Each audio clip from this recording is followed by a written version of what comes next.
اعوذ باللہ من الشیطان الرجیم بسم اللہ الرحمن الرحیم وبہ نستعین رب زدنی علما۔ السلام علیکم ورحمۃ اللہ وبرکاتہ۔ سلسلہ وار نشست میں جو پچھلے نشست میں ہم نے قرآن کریم کی رو سے رشتے ازدواج کی اہمیت کے بارے میں ایک جنرل انٹروڈکشن قائم کی تھی، تو اسی حوالے سے میں نے اس نشست میں نے کہا تھا کہ قرآن کریم کی روح سے جو ہے جب شرعی اعتبار سے مرد اور عورت ایک ازدواجی رشتے میں بندھ جاتے ہیں تو قرآن کریم نے کہا ہے کہ مرد اور عورت کے درمیان مودت اور رحمت کا اس ازدواجی رشتے میں ہونا ضروری ہے، یعنی ان میں جو ہے ایک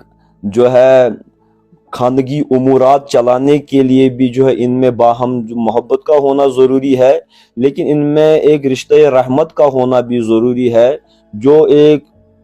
سپریچول سگنیفیکینس ہے اس رشتہ ازدواج کی۔ اور آج کی اس نشست میں یہ گفتگو کرنا چاہوں گا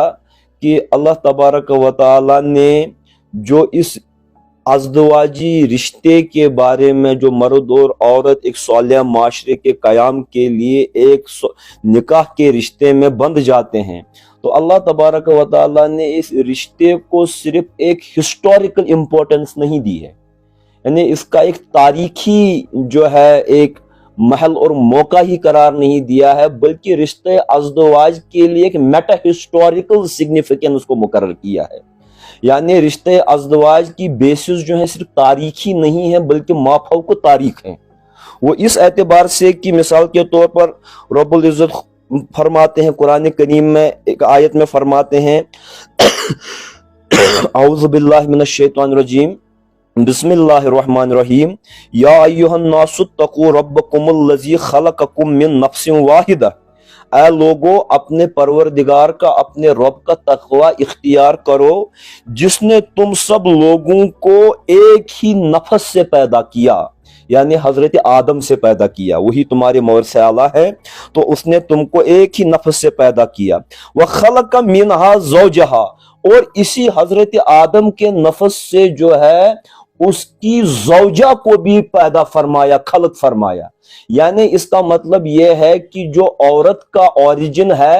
وہ بھی مرد ہے، اور مرد اور عورت جو ہے ان کی ایک بایولوجیکل اور ایک سپریچول یونٹی ہے،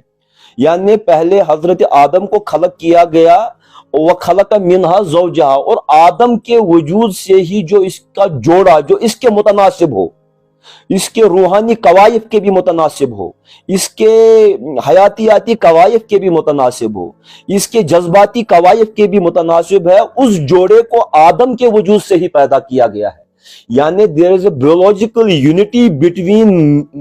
man and woman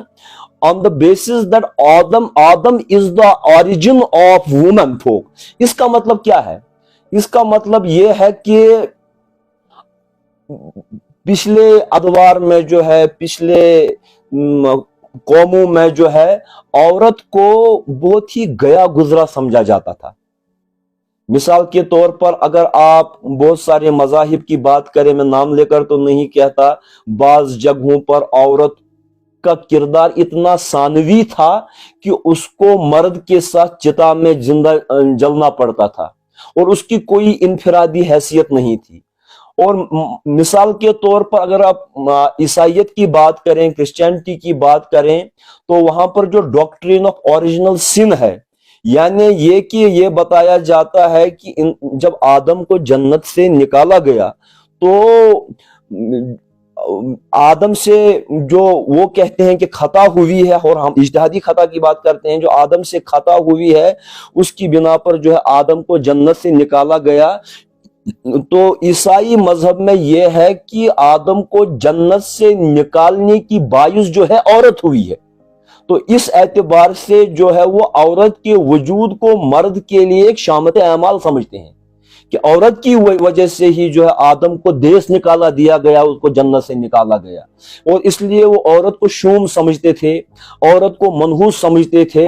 اور ان کے مذہب میں نیکی کا سب سے بڑا درجہ مرد کے لیے یہ ہے کہ وہ عورت سے دور رہے، اور مرد کو جو ہے ان کے مونکس کو، راہبوں کو جو ہے ایک موناسٹری میں رکھا جائے، اور عورتوں کو سیگریگیشن کے طریقے سے ننز کو کانوینٹ میں رکھا جائے، کیونکہ مرد عورت کے لیے اور عورت مرد کے لیے ایک شامت اعمال کا باعث ہے۔ اور اسی طریقے سے اگر اب یہود کی بات کریں تو دور رسالت میں بھی جو ہے ہمیں جو ہے اپنی کتب سے ملتا ہے کہ یہودی جو ہے عورتوں کے مخصوص جو ایام ہوتے ہیں، حالات ہوتے ہیں، ان میں عورتوں کو جانوروں کی طرح دور رکھتے تھے، اپنے گھروں سے بھی دور رکھتے تھے، اور اس اعتبار سے عورتوں کی ہتک آمیز اور حقارت آمیز سلوک عورتوں کے ساتھ کیا جاتا تھا۔ لیکن اسلام نے عورت کو شوم قرار نہیں دیا، اسلام نے عورت کو منحوس قرار نہیں دیا، اسلام نے عورت کو مرد کے لیے شامت اعمال قرار نہیں دیا، کیونکہ اسلام نے مرد کو ہی عورت کا اوریجن قرار دیا ہے۔ اب اگر عورت بری ہے تو اس کا مطلب ہے کہ جس اوریجن سے وہ آئی ہے وہ اوریجن برا ہے۔ مثلا اگر کہیں سے کوئی دریا، کسی چشمے سے کوئی دریا بہ رہا ہے، تو اگر دریا کا پانی گدلا ہے، مٹیالہ ہے، تو اس کا مطلب ہے کہ سورس سے ہی جو پانی ہے وہ گدلا اور مٹیارا نکل رہا ہے۔ اگر سورس سے پانی صاف نکل رہا ہے تو دریا میں جو پانی چلے گا وہ بھی صاف ہوگا۔ اور اگر عورت کو مرد کے نفس سے پیدا کیا گیا ہے، اگر عورت شوم ہے تو اس کا مطلب ہے اس کا اوریجن بھی شوم ہے، تو اس کا مطلب بھی اگر ہوا شوم ہے تو اس کا مطلب ہے آدم نعوذ باللہ شوم ہے۔ لیکن اگر آدم مسعود ہے، سعادت مند ہے، تو اس سے بہنے والا دارا بھی جو ہے وہ بھی سعادت مند ہی ہوگا۔ اس لیے اسلام نے میٹا ہسٹوریکل امپورٹنس میں اس کائناتی عرضی میں جب ابھی مرد اور عورت کی بستی نہیں بسی تھی، ابھی جنت میں ہی اللہ تبارک و تعالیٰ نے مرد اور عورت کی رشتے کی پاکیزگی کی بات کی ہے، اور یہ کہا ہے کہ جو عورت ہے وہ ایک حیاتیاتی عنصر مرد کا ہی ہے۔ عورت صحیح نہیں ہے تو مرد صحیح نہیں ہے، عورت صحیح ہے تو مرد صحیح ہے۔ تو اس کے بارے میں رب العزت نے یوں ہی فرمایا ہے، اور آج کی نشست کو اسی پر اختتام کرتے ہیں۔ یا ایھا الناس اتقوا ربکم الذی خلقکم من نفس واحدہ، اے لوگو اس اللہ کا تقوی اختیار کرو جس نے تم کو ایک ہی نفس سے پیدا کیا ہے، وخلق منھا زوجھا، اور اسی ایک نفس سے اس کا جوڑا بھی پیدا کیا ہے، وبث منھما رجالا کثیرا ونساء، اور اسی جوڑے سے پھر بہت سارے مرد اور عورتیں ان کو پھیلا دیا ہے۔ یعنی قرآن نے مرد اور عورتوں کے بایولوجی اوریجن کی یونٹی کو مقرر کر کے ہمیشہ کے لیے مرد اور عورت میں اسپرچول بایولوجیکل ڈفرینسز کو یا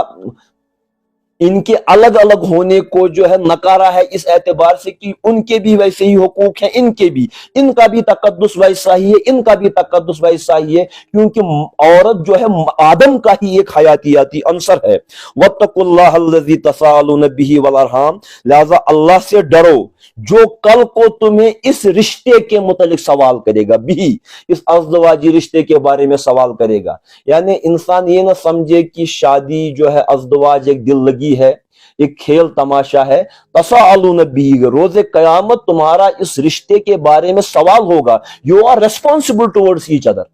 تمہاری جواب دہی ہے ایک دوسرے کے تئیں، اور وہ اس جواب دہی کے متعلق الٹیمیٹ جواب دہی جو ہے روز قیامت ہوگی کہ how you have conducted, you both the pair has conducted each other,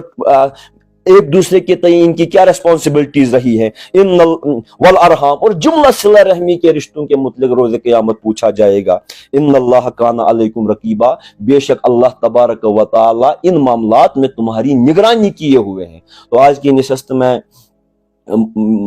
بات یہ ٹھہری کہ جب مرد اور عورت ازدواجی رشتے میں بندھیں گے تو اس ازدواجی رشتے کو جو ہے ایک سوشل ایولیوشن کے طریقے سے یہ انسٹیٹیوشن آف میرج پیدا نہیں ہوا ہے، بلکہ اس کی ایک میٹا ہسٹوریکل ایسنس ہے۔ رشتے ازدواج کو جنت میں قائم کیا گیا ہے اور اسی کو پھر زمین پر ریپلیکیٹ کیا گیا ہے۔ وما توفیقی اللہ باللہ، والسلام علیکم ورحمۃ اللہ۔